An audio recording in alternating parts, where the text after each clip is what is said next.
Hi mga misis, tayo po ay gagawa ng banana bread. I-try nyo po yung banana bread na ito. Napakasimple lang po ng recipe ng aking gagamitin.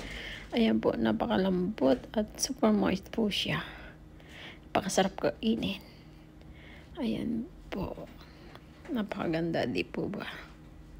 Ayan, gagamit lang po tayo dito ng 4 na saging po. Medium size po yung aking ginamit. Pag po malalaki, pwede ng 3.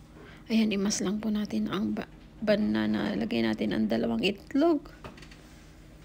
Ayan. Saka po natin batiin kasama ng saging.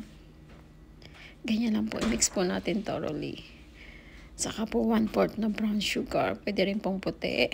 Nasa inyo po kung gusto nyo. 1/4 cup melted butter. 1 teaspoon of vanilla extract. At saka po ilagay na natin ang dry ingredients. 1½ cup all-purpose flour, 1 teaspoon baking soda at a pinch of salt. Ayan. Gawin lang po natin ito in 3 batches po ang paglalagay natin sa dry ingredients. Saka po natin i-mix thoroughly. Huwag po natin i-overdo ang pag-mix. Yan, malapit na pong matapos. Ayan, pag po ganyan na ay okay na. Pwede na po natin ilagay sa baking pan. Ayan, ibibake po natin siya sa 350 degrees. At iluluto natin ng 55 minutes to 1 hour po.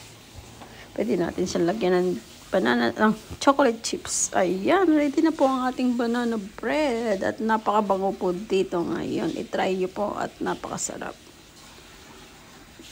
At napaka-easy lang po yung recipe na ito. Simple po. Simple recipe. Pwede po lagyan siya ng walnuts o kahit na anong nuts po.